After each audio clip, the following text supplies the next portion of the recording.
Boa tarde a todos. O projeto que vos trago está enquadrado naquilo que foi uma tese de mestrado concluída no final do ano 2011, na Faculdade de Publicidade Humana, e tem por base, de facto, aqui a convergência de dois conceitos importantes. Um é um tema atual, a sustentabilidade. Nós hoje, até nas últimas semanas, temos vindo a ouvir a discussão sobre a sustentabilidade da segurança social, a sustentabilidade das finanças públicas, da economia dos países. Até é um tema atual, até em nossas casas, não é? E sabemos a dificuldade com que muitas famílias hoje se debatem para a sustentabilidade das suas próprias finanças caseiras. E este tema da sustentabilidade até 2002 tinha só a componente ambiental, e em 2002, nesta cimeira que ali está a referir, em Joanesburgo, ganhou as outras duas dimensões que o termo hoje tem, a dimensão económica e a dimensão social. A sustentabilidade aliámo-la ao desporto, à atividade que eu exerço, em termos profissionais. Uma breve referência: quando terminei os meus estudos na faculdade, também fui empreendedor de duas empresas, entretanto passei pelo Euro 2004, atualmente estou estabilizado no setor Estado, sou dirigente, aliás, na Câmara de Lisboa, como ali está de facto referido. Tenho essa experiência empresarial de duas empresas que, entretanto, fui cofundador há uns anos atrás. Esta equipa, por ser um projeto que, aliás, neste momento já está em fase de doutoramento, é constituída por quem me está neste momento a orientar também, não é? O professor Luís Cunha, que ali está referido.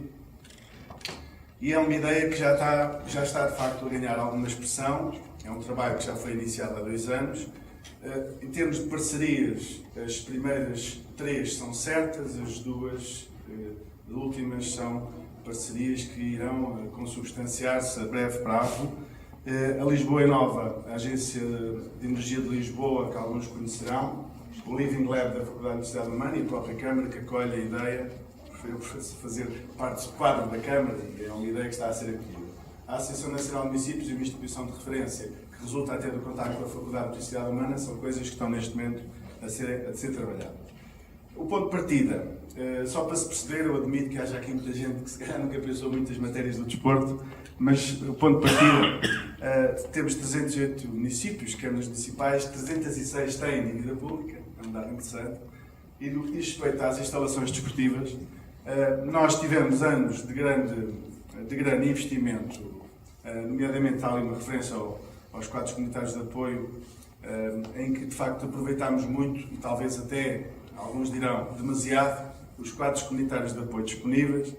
Pode-se ver ali naquela referência em que supostamente éramos para construir 93 neste período e acabámos por construir 254, fomos atrás do financiamento fácil, não é? Do financiamento de 50%, 60%, e acabámos por construir demasiado. E hoje em dia as câmaras estão com um património que não conseguem gerir, não é? Porque não pensaram, não equacionaram os custos de manutenção que estas infraestruturas têm. Só para termos uma ideia do que é que andamos a construir, passámos ali, no espaço de alguns anos, de 40 anos, de 8 piscinas cobertas para 360 cobertas, só até 2005. Entretanto, não há dados atuais do Instituto de Desporto de Portugal, agora Instituto de Desporto e da Juventude, portanto, está a atualizar a Carta Desportiva que nos vai possibilitar ter estes dados. Portanto, ainda dentro desta perspectiva de ponto de partida, muitos dos municípios gerem instalações, nomeadamente piscinas, que têm um modelo insustentável, do ponto de vista daquilo que é a sua gestão. Eu, no estudo que fiz, estudei Lisboa. Lisboa é um caso importante porque é o município que mais instalações desportivas tem no país, só piscinas. Em 2010 eram 10 piscinas e atualmente podemos verificar que ao longo destes 2 anos 2 destas piscinas já são sustentáveis. Portanto, há aqui um trabalho já que reflete um pouco aquilo que é o trabalho resultante deste projeto, em que 2 destas 10 piscinas já são sustentáveis. Só para termos uma percepção daquilo que podemos estar a falar em termos de dimensão de mercado, aquele exercício tosco de chegarmos a algum número interessante. Portanto, se nós tivermos em consideração que uma piscina, como qualquer uma que nós conhecemos aqui em Odivelas, e há algumas destas piscinas em Odivelas, que terá 400 mil euros de despesa anual, não é nada de extraordinário, é perfeitamente possível esse valor. As de Lisboa têm mais, vão atingir os 500 mil. E, portanto, com um déficit de exploração de 60%, é o déficit de exploração médio de Lisboa, 60%. Portanto, se estivermos a falar de 2005, em que havia 360, estamos a falar de déficit de exploração que atinge praticamente 90 milhões de euros, não é? Em déficit de exploração. Portanto, isto é, de facto, um mercado, em termos de estudo, que pode ser interessante. O trabalho desenvolvido chegou a uma forma de sustentabilidade. Essa forma de sustentabilidade apoia-se naqueles 3 pilares que falámos há bocadinho, no económico, no social e no ambiental, e que tem, portanto, expressão naquelas dimensões que ali estão. Portanto, eu agora vou apresentar muito rapidamente cada uma das dimensões, só para se ter a percepção do que é que o trabalho envolve. Primeira dimensão dos resultados de exploração, portanto, ter em consideração o POCAL, né, o Plano de Contabilidade Pública das Autarquias Locais. Aqui se percebe a tal questão do déficit de exploração, portanto, nós, em Lisboa, só com receitas que resultam daquilo que cobramos aos utentes, aos chamados utentes, estamos a falar de um déficit de exploração que é superior a 50%, portanto, estamos ali a falar, penso que é perceptível, o desenho se perceberá o que é que o desenho significa, não é? Portanto, as receitas não fazem face sequer a 50% das despesas, mas isto é o resultado das 10 piscinas, onde podemos ver comportamentos diferentes, portanto, piscinas que claramente se aproximam do ponto de sustentabilidade, não é? Portanto, o amarelo é pequenino, piscinas, outras piscinas que têm, de facto, um grande déficit de exploração. Depois, é muito importante porque a maior parte dos municípios fazem aquilo que se chama o apoio social à comunidade, e esse apoio significa reduzir preços ou até mesmo isentar preços para alguns segmentos da população, os mais debilitados. Foi calculado esse custo social, aquilo que tecnicamente se chama custo social, e incorporado neste exercício, o que significa aumentar a sustentabilidade dos tais 46,1% para 63,4%.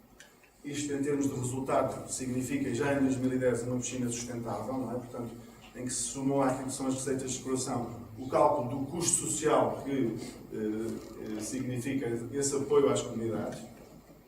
E ainda, por último, a terceira variável do posicionamento. Portanto, aqui aquilo que se fez foi estudar a área metropolitana de Lisboa, aliás, o Odivelas faz parte, e nesses 18 concelhos da área metropolitana de Lisboa perceber os preços que Lisboa tinha no contexto, nesse contexto de 18 municípios, e incorporar isso também no modelo para perceber o que é que cresceria em termos de sustentabilidade.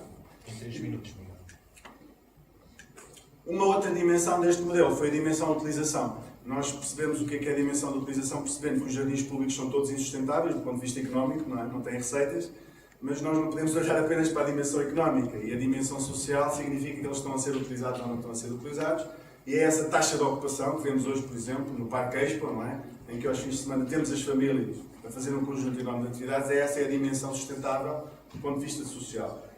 Calculámos isso no desporto, existem referências que nós podemos utilizar, e essas referências estão aqui expressas, para permitir perceber que, por exemplo, nas 10 piscinas que temos em Lisboa, temos casos bem diferenciados, uma piscina com 70% de taxa de ocupação, não é? E outra, aquela pior, com 4% de taxa de ocupação.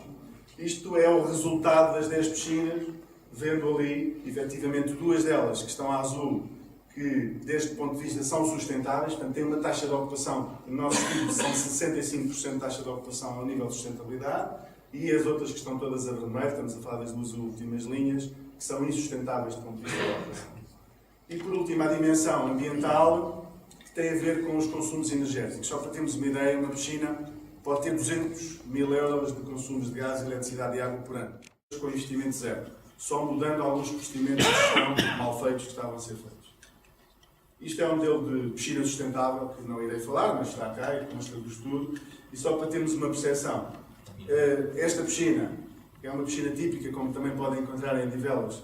Portanto, tem um investimento público de 2 milhões e 500 mil euros, e quando se constrói uma piscina destas, estamos a herdar qualquer coisa como 500 mil euros de despesa ano. E é este o valor que é insustentável para muitos municípios, porque muitas vezes 500 mil euros não é sequer o orçamento do desporto para tudo aquilo que são as atividades. Não é? Algumas, muito rapidamente, vantagem competitiva. Este tema da sustentabilidade ligada às instalações desportivas, na minha tese de mestrado não encontrei referências e não implica investimento numa fase inicial para quem adota o modelo. Portanto, não é um modelo que implica investimento inicial para quem o adote. Em termos de desenvolvimento de projeto, isto faz parte, de facto, já do projeto, que portanto, está dividido em 3 anos no plano nacional e no 4º ano em internalização para Angola. Eu sou angolano, tenho contactos privilegiados em Angola e, de facto, aquilo que se pretende futuramente é passar isto para o continente africano. Em termos de implementação, aquilo que está a ser estudado é um ciclo de seminários tipo Volta a Portugal, onde este modelo vai ser apresentado aos municípios para que possam depois, para que se possa construir a âncora que dá, de facto, a dimensão ao projeto. Foram algumas fotografias, muito obrigado pela atenção.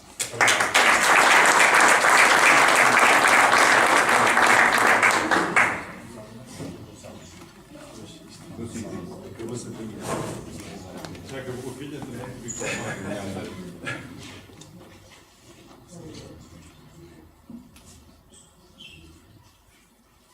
Eu posso falar? Sim, depois falar, sim, não há. Miguel, muito obrigado pela sua apresentação.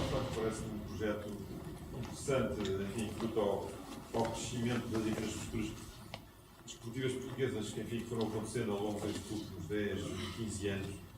E, como muito bem refere, muitas das vezes sem grandes estudos de sustentabilidade sobre a sua execuibilidade e sobre a sua manutenção e gestão, de facto, o que sabe, nomeadamente para as autarquias a fazer obra, esquecendo-se que depois, enfim, as gerações futuras é que iriam ter que gerir estes equipamentos e muitas vezes não se pensou, de facto, na sua sustentabilidade futura. Se bem entendi, basicamente, no seu projeto, o Miguel estuda a componente das várias infraestruturas desportivas e oferece uma solução de sustentabilidade, enfim, às instituições que pedem esse estudo, não é? Se bem consegui entender.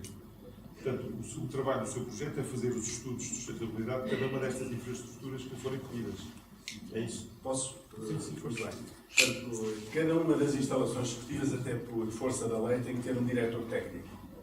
E será esse o ponto, digamos, de ligação ao trabalho. Portanto, a ideia é que seja o próprio município a desenvolver depois o trabalho que resulta da aplicação do modelo, através dessa âncora que é o diretor técnico, que é normalmente a pessoa que lidera este processo e que terá essa responsabilidade de mudar aquilo que é o resultado atual da instalação, como aliás já está a acontecer em Lisboa, e aquilo que se pretende é replicar esse mesmo modelo noutros municípios. Segundo eu entendi, neste momento no mercado português não existe nenhuma instituição como a vossa que faça este estudo. Não existe. Existe sensibilidade, nomeadamente das autarquias, para este tipo de situações, da sustentabilidade do seu parque desportivo, ou ainda não estão sensibilizados para esta questão? Eu diria que nas áreas metropolitanas de Lisboa e Porto essa sensibilidade existe. Aliás, desde que a tese de mestrado foi defendida em novembro, eu tenho vindo a ter quase todas as semanas intervenções, a última das quais na terça-feira passada em Rio Maior, a falar sobre este modelo. E nesses congressos, quem está na plateia normalmente são pessoas que estão ligadas ao setor. Portanto, na área metropolitana de Lisboa e no Porto existe essa sensibilidade. Desconheço qual é a sensibilidade que possa existir, por exemplo, no interior do país, onde, aliás, os problemas são mais agravados. Mas a sua ideia são instituições públicas, como câmaras, ou também contactar instituições privadas, no sentido de analisarem também essa vertente? A minha ideia é que, de facto, neste momento, com o problema que afeta os municípios, não é? É um foco importante. É um foco importante porque é pertinente.